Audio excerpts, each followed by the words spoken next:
The day that should have been the happiest of her life began with a lie. Amara stood in front of the mirror, her white dress glowing like a promise she'd spent years believing in. Her heart raced, not from joy, but from something darker. Doubt. Fear. A strange silence filled the room, like the world itself was holding its breath. She'd waited for this day for years. She'd dreamed of walking down the aisle, her fiancé Adrian smiling at her with the love he swore would never fade. They had been high school sweethearts, built dreams together, and whispered about forever under the same stars that now hid behind thick gray clouds. But forever, it seemed, had an expiration date. When she stepped into the grand hall filled with flowers, chandeliers, and faces that once knew her name, she saw something she would never forget. Adrian, standing at the altar, holding hands with another woman. Her world froze. The guests murmured, confusion twisting into gossip like wildfire. Someone whispered, "Didn't he promise Amara this wedding?" Another voice said, "He changed everything last night." The new girl, she's from a rich family. Amara's fingers trembled around the bouquet. Her throat burned as she tried to speak, but no sound came out. She took a single step forward, as if her body hadn't yet realized her heart was broken beyond repair. Adrian's eyes met hers for a brief, cowardly second. He looked away. That was when her entire body went cold. No explanation, no apology, just silence like she had been erased. People began whispering louder now. A few turned away in pity. Others enjoyed the drama. The bride who wasn't chosen stood alone at her own wedding. And then, just as she was about to drop the bouquet and run, she heard slow, deliberate footsteps behind her. The kind that made everyone turn. The kind that carried power. A tall man in a black suit entered, his presence slicing through the noise. His eyes, deep, dark, unreadable, locked on her. He looked out of place among the soft lights and fake smiles. There was something dangerous about him, something that made even Adrian stiffen. "Who is that?" someone whispered. "That's Luca Romano," another replied in a low, trembling voice. "The Mafia boss." Luca's gaze never left Amara. He walked toward her, his expression calm, but his eyes burning with something fierce. Anger, maybe pity, maybe both. When he reached her, he stopped just a breath away. She could smell his cologne, sharp and intoxicating. Everyone waited for him to speak. Then, in a voice low enough to silence the entire hall, he said, "She doesn't belong here." Adrian tried to speak. "This is my wedding." Luca turned to him, and for a moment, even the groom looked small. "Yours?" he said with a faint smirk. "Then why does she look like the only one who's been betrayed?" Gasps filled the air. Adrian's new bride clutched his arm, fear flickering across her perfect face. Luca extended his hand toward Amara. "Come with me," he said softly. "You don't owe anyone an explanation here. You're mine now." The words hit her like thunder. She stared at him, unsure if she'd heard right. Hers? She didn't know this man. She didn't know what he wanted or why he was defending her. All she knew was that standing there, heartbroken, humiliated, and trembling, his voice felt like a shield she didn't know she needed. Everyone in the hall froze, waiting for her reaction, and then, slowly, with tears in her eyes and fire in her chest, Amara reached out. Her fingers brushed his palm, and he held her hand, firm, protective, claiming. As they walked out together, whispers followed them like shadows. Some said she'd gone mad. Others said she'd just traded heartbreak for danger, but Amara didn't care anymore. The man who once promised her forever had shattered her heart in front of the world, and somehow, a stranger, one everyone feared, had just given her the strength to walk away. She didn't know it yet, but that single moment would change everything. Because Luca Romano wasn't a man who took interest in people. He took possession. And for reasons she couldn't yet understand, he had chosen her. The day that should have been the happiest of her life began with a lie. Emily Carter stood in front of the mirror, her wedding dress glowing like a dream she had chased for years. Her fingers trembled around the bouquet of white roses, her lips trembling between a smile and a sigh. Today she was supposed to marry the man she'd loved since college, Daniel Hayes. Everyone said they were perfect together. He was charming, ambitious, and had promised her the world. But as she looked at herself in that mirror, something deep inside whispered that something was wrong. Still, she silenced the feeling. Love was supposed to be enough, wasn't it? When she stepped into the grand hall filled with flowers and music, her heart skipped a beat, but not for the reason she expected. Because there at the altar was Daniel, holding another woman's hand. For a moment, Emily couldn't breathe. Her bouquet slipped slightly in her grip, her eyes refusing to believe what they were seeing. The crowd fell into a stunned silence, whispers rippling through the air like poison. "Isn't that supposed to be Emily's wedding?" someone whispered. "I heard Daniel changed everything last night. The new bride's from a rich family." Emily's knees went weak. Her world blurred. The man she loved, the man who swore he'd marry her no matter what, stood there looking guilty, but not enough to stop what he was doing. When Daniel's eyes met hers, she saw it. The cowardice, the shame. He looked away. That single gesture tore through her heart like glass. Her hands went cold, her breath shallow. The music faded, replaced by laughter and murmurs that cut deeper than any knife. Emily tried to speak, to demand an explanation, but her voice failed her. And then, just as she thought she couldn't bear it another second, she heard slow, confident footsteps behind her. Heavy, controlled, dangerous. The hall grew quiet again. People turned their heads, and the air seemed to change.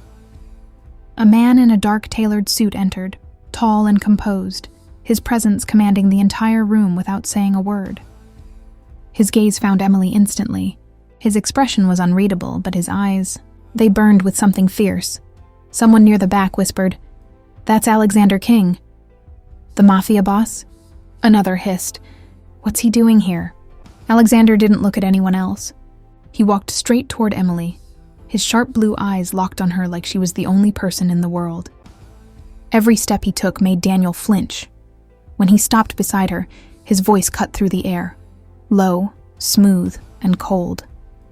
"She doesn't belong here." Daniel's jaw tightened. "This is my wedding."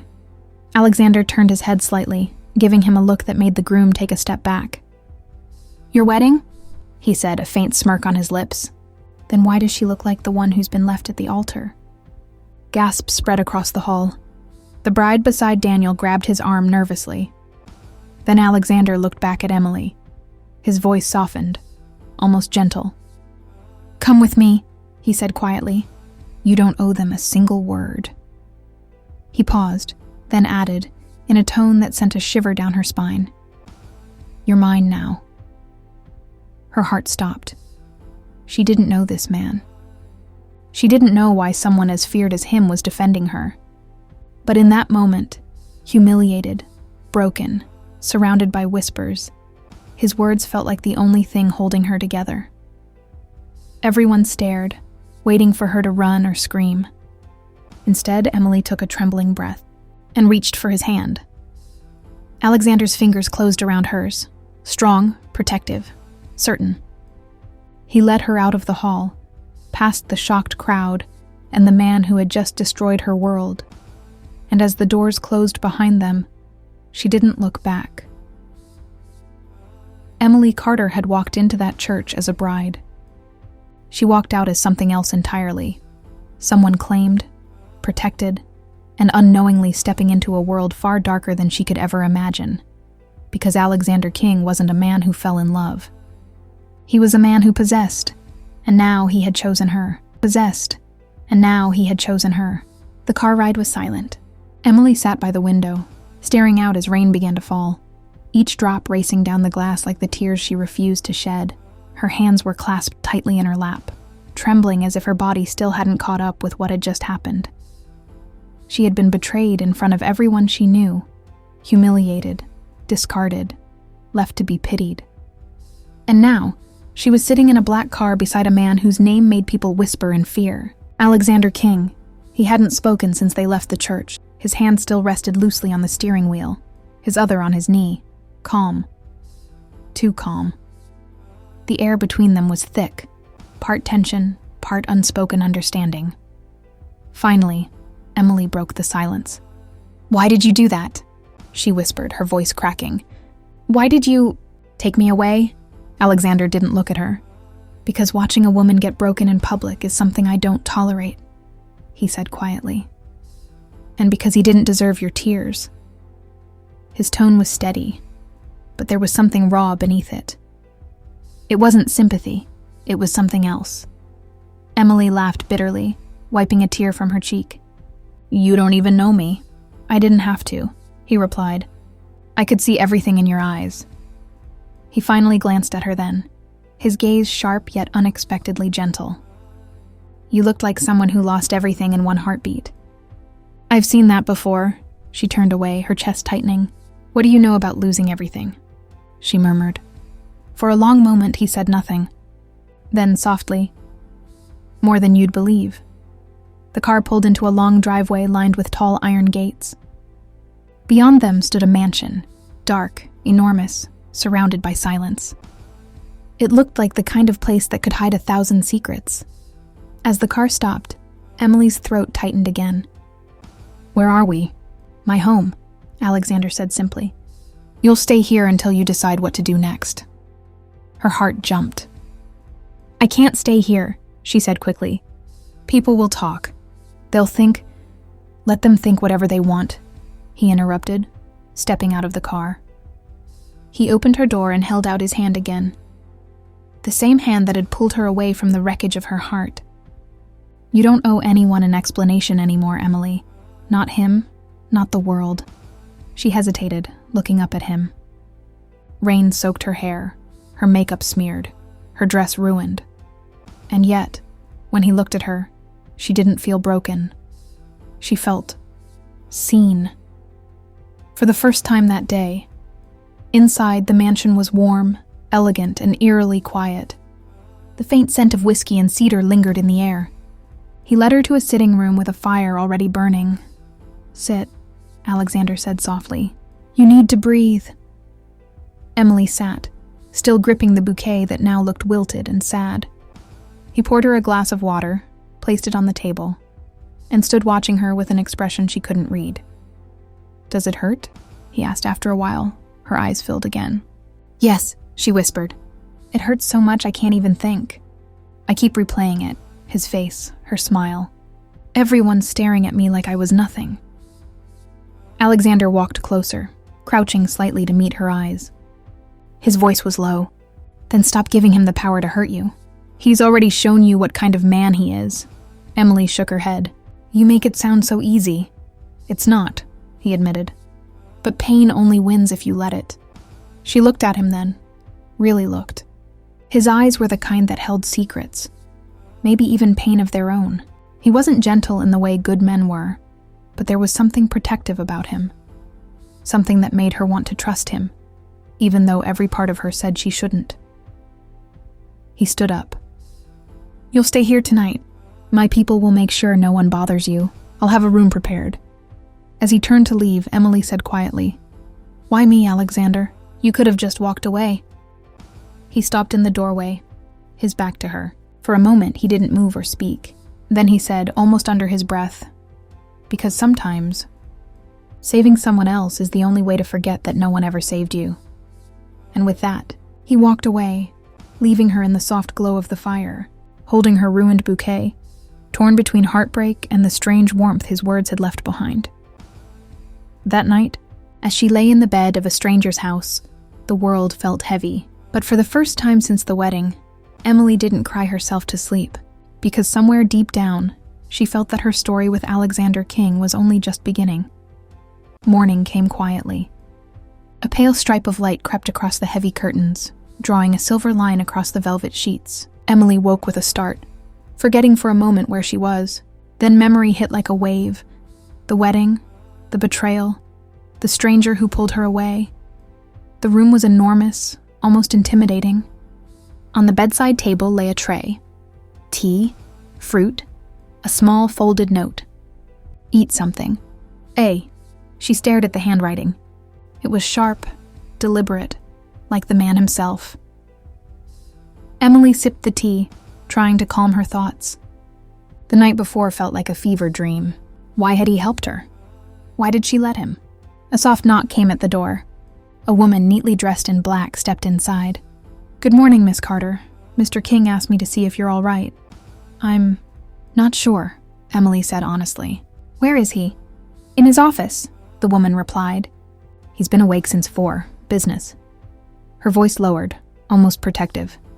"You don't need to be afraid here. He just doesn't like seeing people hurt."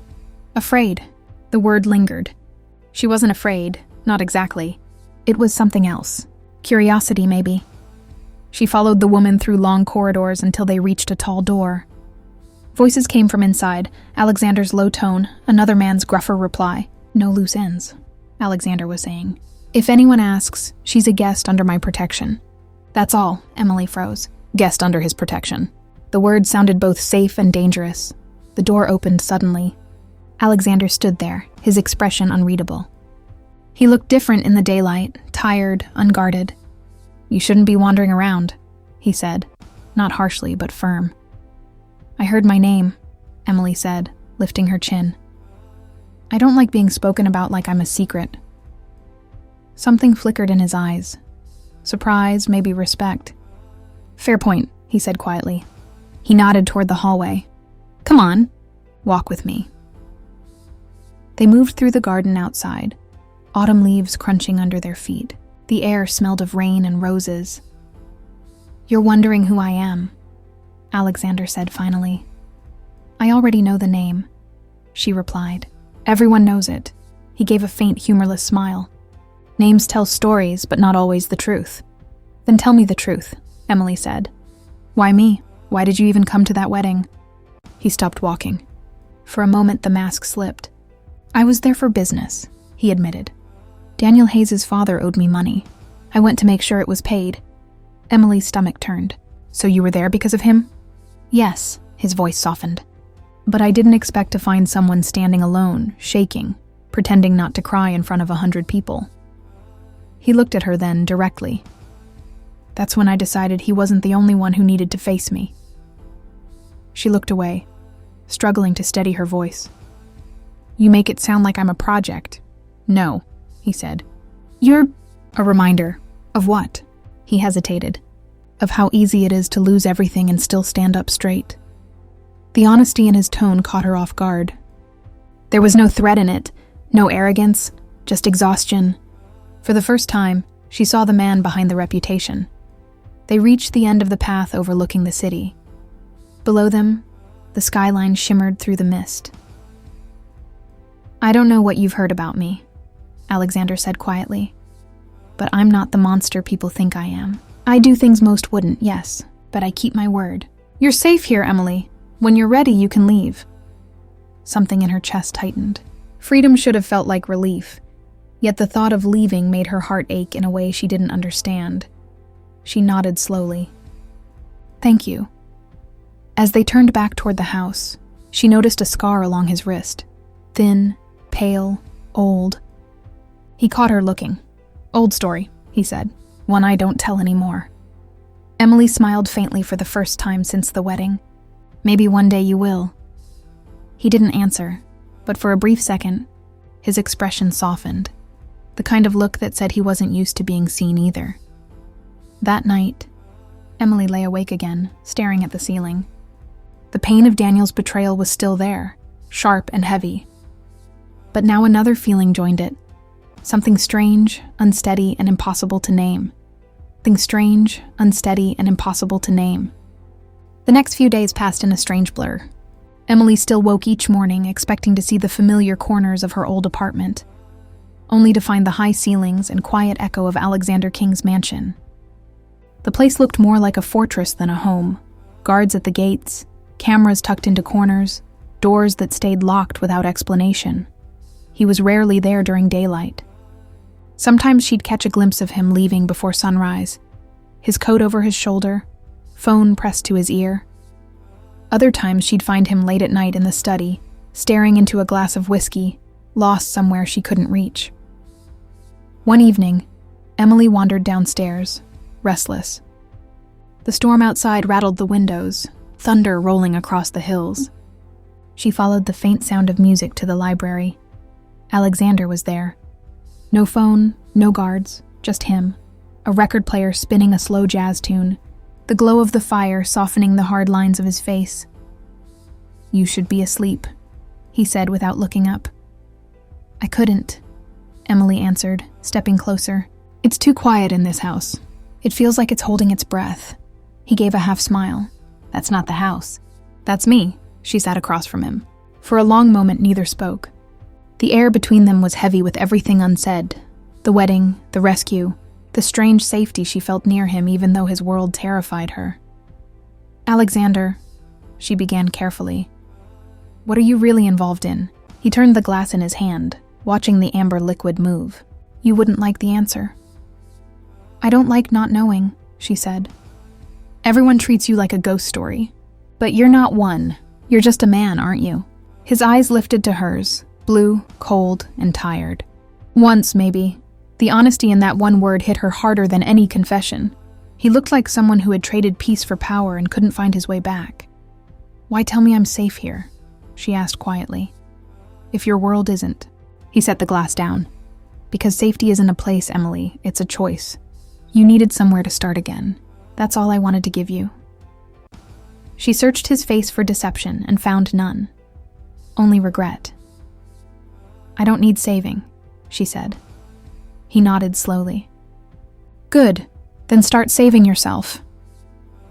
The words landed with unexpected weight.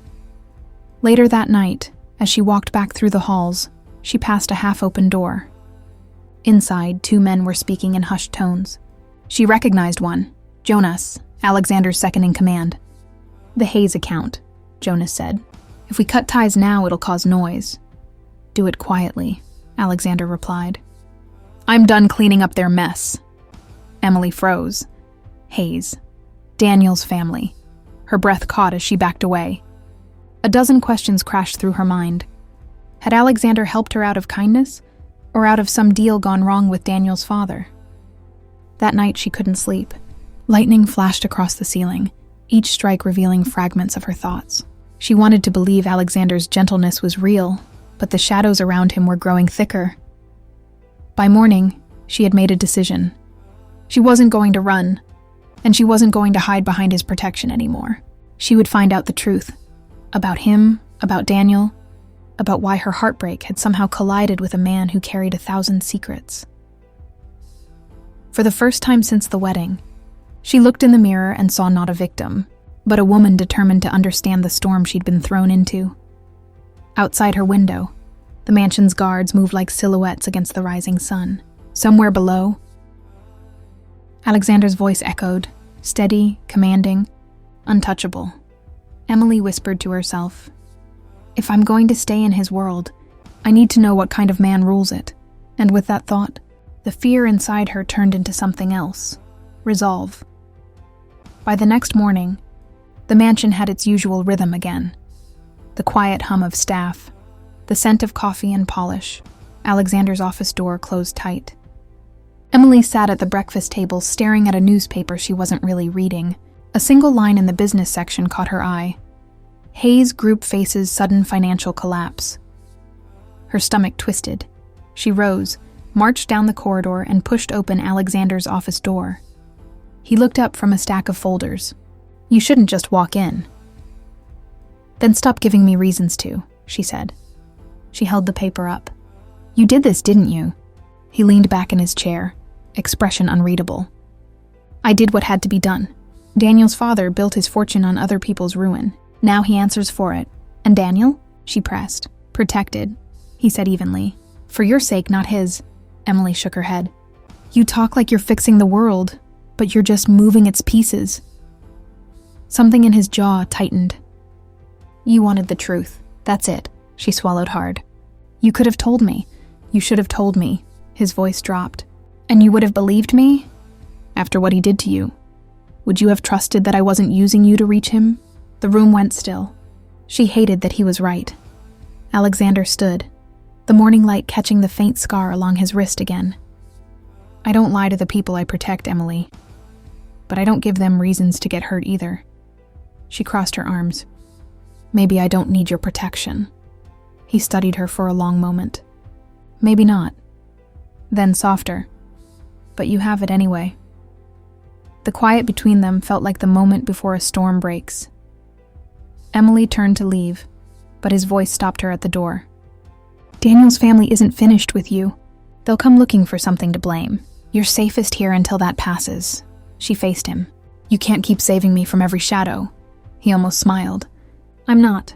I'm keeping them from reaching you before you're ready to face them. There it was again. The strange mixture of care and distance that made her chest ache. That evening she wandered outside, into the garden where the autumn air smelled of wet leaves and smoke. For a while she just walked, breathing, trying to piece herself together. When she looked back toward the house, Alexander stood at an upstairs window, a dark outline against the light. Watching, not possessive, protective, maybe even uncertain. Emily wrapped her arms around herself. Part of her wanted to hate him for pulling her into his world. Another part understood that he was the first person who had looked at her and seen more than heartbreak. For the first time, she didn't feel like the girl who'd been left at the altar. She felt like someone standing on the edge of a truth that could change everything. And she knew that if she wanted to survive in Alexander King's world, she would have to understand it, not as a guest, but as herself. The morning fog clung to the gardens like smoke. Emily stood by the window. The world outside blurred and still. Something in the air felt wrong. Too quiet, like the moment before a secret breaks free. When she went downstairs, the staff were on edge. Voices in low tones, hurried footsteps. Jonas looked up from the foyer phone and quickly hung up when he saw her. What's happened? She asked. He hesitated. You should speak to Mr. King. Alexander appeared a moment later, coat half-buttoned, eyes sharp. Emily, stay inside today, she frowned. Why, what's going on? Someone was watching the property last night, he said. My people are handling it. Was it Daniel's family? Possibly, his voice softened. They're desperate, and desperate people make mistakes. Emily felt a chill. This is because of me, isn't it? Alexander shook his head. No, this is because of them. Don't blame yourself for the rot in someone else's house. But she couldn't shake the thought. Every time she closed her eyes, she saw the moment Daniel looked away at the altar, the beginning of everything that led her here. Later, when Alexander left to meet his security team, she slipped into his study. The shelves were lined with files and photographs, pieces of a life hidden in plain sight. On the desk lay a worn leather notebook. She hesitated, then opened it. Inside were newspaper clippings, stories about the King family before Alexander became what people whispered about. A younger version of him with his mother, smiling. Another photo, years later. Local business owner killed in warehouse fire. Suspected arson. The date matched the year Alexander vanished from public life. Emily's stomach tightened. This was the night his world changed. She turned another page and froze. Tucked inside was a small photo of her and Daniel at a college event. Old, slightly torn. In the corner, someone had written a single word. Leverage. Her hands trembled. Looking for something? She spun around. Alexander stood in the doorway. The calm in his voice didn't match the sharpness in his eyes. I wanted to understand, she said quickly. You keep everything locked away. I needed to know what you're hiding from. He walked slowly toward her. You think that word defines you? He pointed to the photo. It's what his father called people. Assets, leverage, numbers. I kept it to remind myself what I'm fighting against. You're telling me you're fighting for people? For the ones who got broken along the way, he said. She looked at him, trying to read the truth in his face. And what about you, Alexander? Who fights for you? He didn't answer. Instead, he took the notebook from her gently and set it aside. You shouldn't be here when old ghosts start moving. Then teach me how not to be afraid of them, she said. Her voice shook, but her eyes didn't waver. For the first time, he smiled. Sad, almost human. Fear keeps you alive, but courage, that's what changes the story. Outside, thunder rolled again, a warning from the storm that never seemed to end around him. Emily knew then that she wasn't just a guest in Alexander's world anymore. The past he carried was about to collide with hers, and when it did, neither of them would be able to pretend they were just strangers bound by circumstance. She looked out at the gathering clouds and whispered to herself, "Whatever comes next, I won't run." Wind rattled the windows all morning. By noon, the sky had turned the color of steel. Emily could feel something coming long before she heard the cars grind to a stop outside the gates. Jonas came running through the hall. "Mr. King, the Hayes family's lawyers are here. They're not alone." Alexander's eyes darkened, but his tone stayed even. "Bring them to the drawing room." Emily followed, her pulse quickening. When the doors opened, Daniel's father stood there, his suit immaculate, his expression colder than the weather. Daniel trailed behind him, looking smaller than she remembered. "Emily," Mr. Hayes said with forced politeness, "we came to retrieve what belongs to our family." Alexander crossed the room slowly. "If you're talking about money, the accounts are settled." Mr. Hayes' smile didn't reach his eyes. "Not money, reputation. You humiliated my son. This mess has destroyed our name." Emily spoke before she could stop herself. "Destroyed? You lied and used people. You destroyed yourselves." The older man's face twitched. "Be careful, girl. You don't understand the games you're standing in."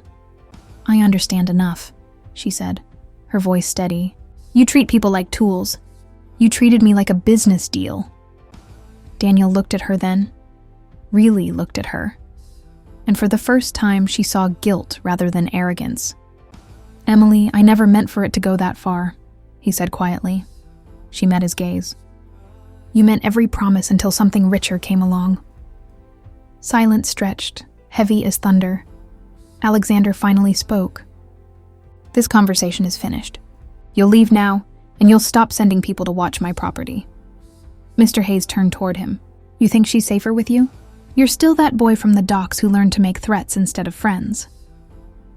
Alexander didn't move, but his voice dropped to a calm that felt like closing doors. "Maybe, but I don't break people to build an empire." Something in the older man's posture faltered. He signaled to his son, and they left without another word.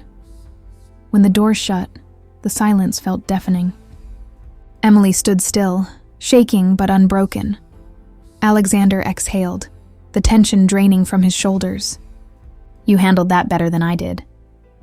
"I just told the truth," she said. He looked at her for a long moment. "That's the hardest thing anyone does in this world." For the first time since she'd met him, the distance between them felt smaller. He wasn't the stranger who had pulled her from disaster. He was a man who had learned to survive it. Outside, the storm began to fade. The sky cracked open just enough for light to spill through the clouds. Emily turned toward the window.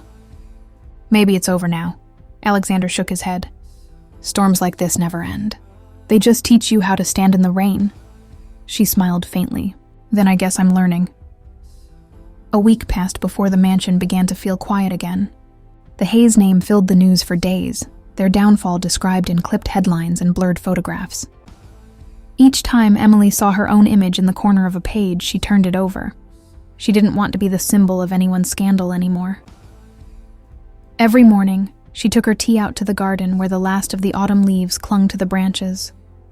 The air smelled of cold earth and rain. Alexander rarely joined her, but when he did, they didn't speak about business or family, or the night she'd been rescued from that church. They talked about smaller things, the smell of the city after a storm, the way silence can be both comfort and prison. One afternoon, she found him in the library, staring at the same record player she'd first seen him with. "You ever think about leaving all this behind?" she asked. He didn't look up. "Every day. But this life doesn't let you leave. It just changes the terms."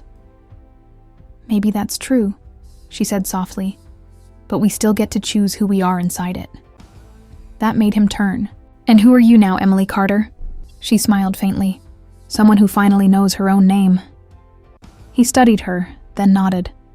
"That's more than most people ever manage." For a moment, neither of them moved. The weight of everything that had happened, the betrayal, the rescue, the anger, the strange connection that had grown between them, hung in the air like a last breath. "I can't stay here forever," she said. "If I do, I'll always be the woman you saved, not the one who saved herself." He nodded again, slower this time. "Then go where the noise can't follow you." He took a small envelope from his pocket and set it on the table. "Enough money to start again. No strings." "I don't want your money," she said. "Then take it as an apology," he replied quietly, "for pulling you into my storm." Emily hesitated, then took the envelope. Not because she wanted the money, but because she understood the gesture. It wasn't payment. It was permission. That night, she packed a small bag. As she stood at the door, Alexander appeared at the end of the hall. No words, just a nod of respect that said more than any promise could. Outside, the city lights shimmered on wet streets. She breathed in, the cold air filling her lungs like a promise of something new. She didn't know where she'd go. Maybe a small town, maybe another country, but for the first time in years, her future was hers alone. As she walked away from the mansion, the wind carried faint echoes of the life she was leaving. The crash of waves against stone, the low hum of the record spinning somewhere behind closed doors. Emily Carter had arrived there as a woman broken by a wedding that never happened.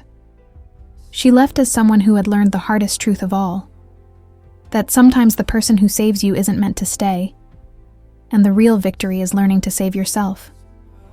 End.